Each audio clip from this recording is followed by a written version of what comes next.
বৃদ্ধতন্ত্রের বেড়াজাল ভাঙল বাম ব্রিগেড। ইনসাফের দাবিকে সামনে রেখে ব্রিগেড ফরালেন মীনাক্ষীরা। সাতমুখী স্রোত থেকে ব্রিগেডের ভিড়, সবাই গলা মেলালেন মীনাক্ষীদের সঙ্গে।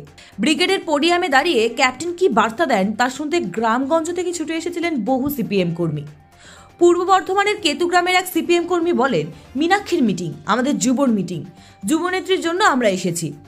ব্রিগেডে আসা দাঁতনের এক সিপিএম কর্মী গতকাল বলেন, মীনাক্ষী মুখোপাধ্যায়ের মিটিং শুনতে যাতে পশ্চিমবাংলায় এসব দুর্নীতিচোর মুক্ত হয় তার জন্য আমরা লড়াই করছি।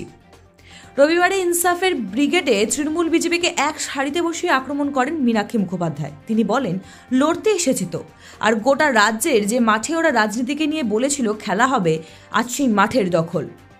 আর বাপ মায়ের হাত ধরে যখন ব্রিগেডের লড়াইটা করতে এসেছি, তখন আমাদের এটা কেউ শেখায়নি যে ব্রিগেডের মাঠে আর রাজনীতিটা করতে গেলে চোরেদের বাড়িতে জন্ম নিতে হবে। রাজনীতিটা করতে গেলে 25 আর 75-এর ভাগ বাটোয়ারা করতে হবে। দল শেখায়নি, শিখিয়েছে পাশের জনের হাত ধরতে হবে আর এগিয়ে যেতে হবে। বিদ্রোহী কবি নজরুলের কবিতা উদ্ধৃত করতে গিয়ে মীনাক্ষী বলেন, তিনি একটি লাইন ভুলে গিয়েছেন। সেই সূত্র ধরেই মোহাম্মদ সেলিম কটাক্ষ করেন মোদি মমতাকে। সিপিএম এর রাজ্য সম্পাদক বলেন, অনেকে বলেন বামপন্থা আর দক্ষিণপন্থার মধ্যে তফাৎ কি? খুব সহজ। এখানে কমরেড মীনাক্ষী আপনাদের সামনে বক্তৃতা দিচ্ছিল, বলতে বলতে উত্তেজনায় কাজী নজরুল ইসলামের বিদ্রোহী কবিতা থেকে উদ্ধৃতি দিতে ভুলে গেছিল। আচ্ছা, এটা মমতা বন্দ্যোপাধ্যায় হলে কোনোদিনও বলতে পারতো ভুলে গেছি? মোদি কখনো বলতে পারে জনসমক্ষে ভুলে গেছি?